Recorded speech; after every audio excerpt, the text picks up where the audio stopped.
नमस्कार। आज मैं आप सबको चक्रों के बारे में बताऊंगी और ये मैं अपने अनुभव से बता रही हूँ। आप सबको पता होगा कि योग की भाषा में हमारे ऑरा बॉडी में 7 चक्र होते हैं, एनर्जी पॉइंट होते हैं। इसके अलावा भी बहुत सारे चक्र होते हैं जिसको माइनर चक्रास बोलते हैं। तो मेजर 7 चक्र होते हैं और इन चक्रों के क्या क्या नाम हैं और ये कैसे हमारे शरीर के लिए काम करते हैं और इससे हमारे शरीर पर क्या प्रभाव पड़ता है, मन पे क्या प्रभाव पड़ता है, भावों पे क्या प्रभाव पड़ता है, उसके बारे में बताऊंगी। तो सबसे पहले हम आते हैं सहस्त्रार चक्र, क्राउन चक्र जिसको बोलते हैं। क्राउन चक्र का क्या काम है और वो कैसी स्थिति में है, कैसा दिखता है। तो सबसे पहले हम जान लेते हैं कि क्राउन चक्र हमारे मस्तक के ऊपर क्राउन के रूप में विद्यमान है और वो सैकड़ों कमल की पंखुड़ियों की तरह बना हुआ है। जैसे कमल की पंखुड़ियाँ होती है ना, वैसे बनी होती हैं। ये हम जब मेडिटेशन करते हैं तो उनके अनुभव से हम इसको विजुलाइज कर पाते हैं। और इसके कलर 2 माने गए हैं, एक पर्पल कलर और बिल्कुल ब्राइट वाइट चांदी सा चमकता रंग। किसी किसी को पर्पल कलर की अनुभूति हो सकती है, किसी किसी को सफ़ेद कलर की अनुभूति हो सकती है, वाइट कलर की अनुभूति हो सकती है। और ये क्राउन चक्र से क्या होता है, हमारे आध्यात्मिक केंद्र से जुड़े होते हैं। अगर बैलेंस्ड हो तो हम बिल्कुल संतुलित प्रसन्नचित होते हैं। और ये चक्र कुदरत से, प्रकृति से जुड़ा हुआ माना जाता है। तो प्रकृति के साथ आपका बहुत ही अच्छा और गहरा का संबंध स्थापित होता है। तो चक्र बैलेंस हो तो हम कुदरत से जुड़े रहते हैं, हमारे अंदर बहुत एनर्जी रहती है, हम एनर्जाइज रहते हैं। पर अगर ये चक्र, इस चक्र को बैलेंस करने की आवश्यकता नहीं होती, बाकी के 6 चक्र अगर बैलेंस होंगे तो ये अपने आप बैलेंस हो जाता है। इसके बाद हम आते हैं दूसरे चक्र पे। दूसरा है आज्ञा चक्र, थर्ड आई सेंटर जिसको बोलते हैं। तो आज्ञा चक्र, कभी कभी लोग बोलते हैं कि थर्ड आई तो शिव जी के पास है। नहीं, हम सबके पास थर्ड आई सेंटर है, आज्ञा चक्र है। और आज्ञा चक्र क्या करता है, हमारे ब्रेन को कंट्रोल करता है, ब्रेन के साथ साथ हमारे सेंसेस को कंट्रोल करता है। अगर आज्ञा चक्र संतुलित हो तो हमारे मस्तिष्क बिल्कुल संतुलित रहते हैं और सही तरीके से काम करते हैं। अगर ये अनबैलेंस्ड हो तो आपके मन में क्या होता है, गुस्से क्रोध होते हैं, बुरी भावनाएं आती हैं, बुरे विचार आते हैं और हम गलत कर लेते हैं। पर अगर ये बैलेंस्ड हो तो हम अच्छा सोचते हैं, सही सोचते हैं, पॉजिटिव सोचते हैं, गुस्सा नहीं आता है, हम आनंद की स्थिति में रहते हैं और हम बहुत प्रसन्न रहते हैं। और ये हमारे थर्ड आई सेंटर टेलीपैथी और इंट्यूशन कैपेसिटी से जुड़ा होता है। तो अगर आपके थर्ड आई सेंटर आज्ञा चक्र संतुलित हो जाते हैं तो आपकी इंट्यूशन पावर बहुत स्ट्रांग हो जाती है और आपको बहुत अच्छे पॉजिटिव इंट्यूशन मिलने लग जाते हैं। पॉजिटिव इंट्यूशन का मतलब है कि सही इंट्यूशन। कई बार कुछ चीज़ें गलत भी होती है एटमॉस्फेयर में और गड़बड़ भी होता है, जैसे आंधी तूफान आना, बाढ़ आना, उसका भी इंट्यूशन मिलता है। तो इसका मतलब ये नहीं, वो चेतावनी है, अगर ये कुछ ऐसा कुछ होने वाला है तो आप सतर्क हो जाएं। तो थर्ड आई सेंटर अगर बैलेंस्ड हो तो हमको ये अनुभव पहले ही पता चल जाता है, अनुभव हो जाती है। थर्ड आई सेंटर आज्ञा चक्र का कलर क्या है, डार्क ब्लू, गहरा नीला रंग। इसके बाद आता है हमारा विशुद्धि चक्र, थ्रोट चक्र। थ्रोट चक्र, अब यहाँ से हमारे 5 एलिमेंट्स शुरू होते हैं, 5 तत्व जो हम जानते हैं ना कि हमारे शरीर किन चीज़ों से बना है, पृथ्वी, जल, अग्नि, वायु और आकाश। तो ये इन सब से जुड़ जाता है। तो सबसे पहले आता है विशुद्धि चक्र, 5 तत्वों में से ये आकाश तत्व से जुड़ा होता है, स्काई एलिमेंट से जुड़ा होता है, और इसका कलर भी स्काई ब्लू होता है, हल्का आसमानी रंग। और ये क्या करता है? हमारी भावनाओं को व्यक्त करने में हमारी मदद करता है। अगर ये बैलेंस्ड हो तो हम अपनी भावनाएं बहुत अच्छी तरह से व्यक्त करते हैं, लोग सुनते हैं, समझते हैं और मानते हैं। पर हमारा विशुद्धि चक्र अगर बैलेंस ना हो तो हमारी भावनाएं सही तरीके से दूसरों तक नहीं पहुंच पाती हैं। हम बोलते कुछ और हैं, लोग सुनते कुछ और हैं, और उसका मतलब कुछ और निकाल लेते हैं, तो बातों का बतंगड़ बन जाता है। प्लस यहाँ से हमारे बहुत सारे सप्तपथगामी भी कहलाता है, बहुत सारे नस नाड़ियाँ कुछ ऊपर जा रही हैं, कुछ नीचे आ रही हैं सेंसेस के, तो उसको भी संभालने का, संतुलित करने का काम करता है।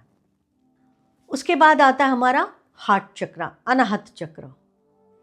अनाहत चक्र हमारे एयर एलिमेंट्स को, वायु तत्व को संतुलित करता है, और इसका रंग, इसके भी 2 रंग माने गए हैं, एक हरा और एक पिंक, गुलाबी रंग।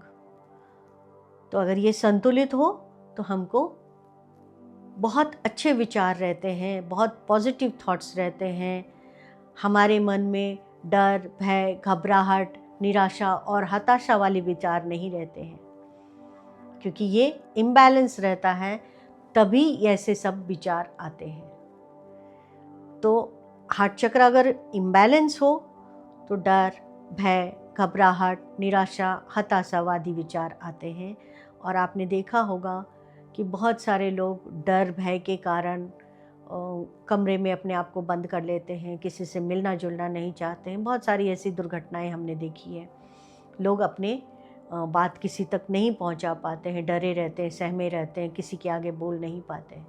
बट ये चक्र अगर बैलेंस्ड हो तो हम पूरी तरह से कॉन्फिडेंट होते हैं, और हमारे हृदय में प्रेम की भावनाएं होती हैं, सबके लिए एक समान प्रेम।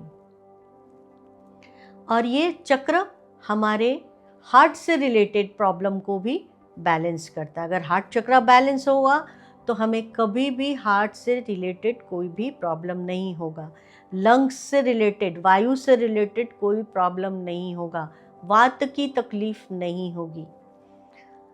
तो हार्ट चक्र अगर बैलेंस होगा तो हमारे वायु तत्व संतुलित रहेंगे, वात तो संतुलित रहेगा। इसके बाद आता है हमारा सोलर प्लेक्सस, मणिपुर चक्र। मणिपुर चक्र का रंग है bright yellow colour. Solar plexus हमारे डाइजेस्टिव सिस्टम को, पाचन तंत्र को संतुलित करता है। पाचन तंत्र से रिलेटेड जो भी ऑर्गन्स हैं उन सब को बैलेंस करता है, स्वस्थ करता है, और सही तरीके से काम करने की प्रेरणा देता है। तो हमारा सोलर प्लेक्सस अगर बैलेंस हो तो हमारे पाचन तंत्र सही रहते हैं, हमारे शरीर में पाचन क्रिया, जो भी हम भोजन करते हैं वो अच्छी तरह से पचता है, और उसका अच्छा इफ़ेक्ट हमारे शरीर को मिलता है। ब्राइट येलो कलर, और इसमें भावनाएं क्या हैं? ईर्ष्या, द्वेष, जलन। कई बार होता है ना, हमारे गले से लेके पेट तक जलन होने लगती है, वो हमारे सोलर प्लेक्सस अगर बैलेंस ना हो, पाचन तंत्र अगर सही काम नहीं कर रहा है तो जलन की भावनाएं होती हैं। प्लस स्किन से रिलेटेड प्रॉब्लम भी होते हैं।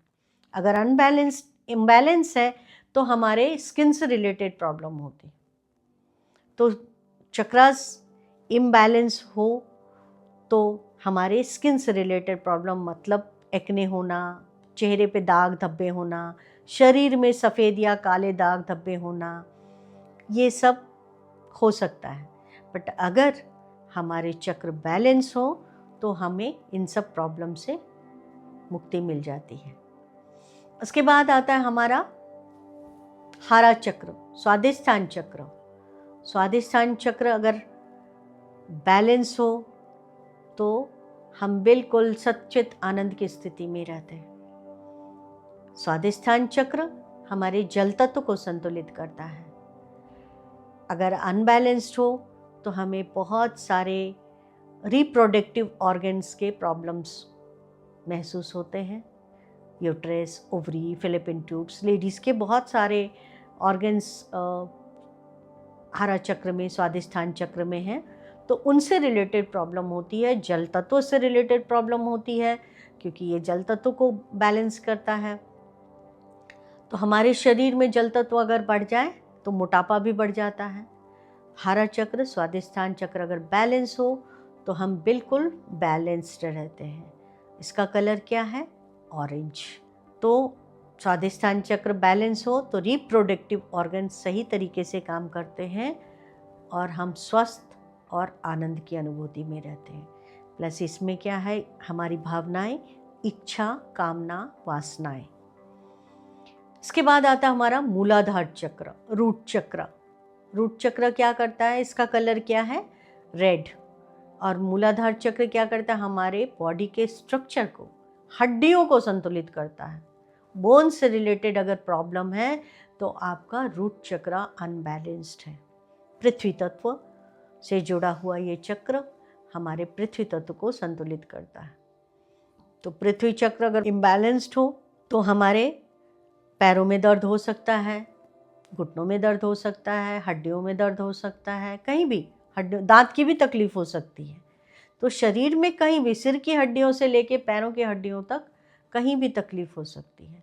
और अगर बैलेंस हो तो इन सब तकलीफ़ों से हम मुक्त रहते हैं। कलर रेड है। और पृथ्वी तत्व से जुड़े हुए हमारे जो हैं बहुत सारे भावनाएं जो हैं वो होती हैं कि हम स्टैब्लिश नहीं हो पाते हैं। अगर हमारा पृथ्वी तत्व संतुलित है तो हम बहुत अच्छी तरह से स्टैब्लिश रहते हैं, मनी प्रॉब्लम नहीं रहती है। और पृथ्वी तत्व इम्बैलेंस्ड हो जाए तो हमें मनी प्रॉब्लम होती है, पैसों की प्रॉब्लम होती है, हम स्टैब्लिश नहीं हो पाते हैं।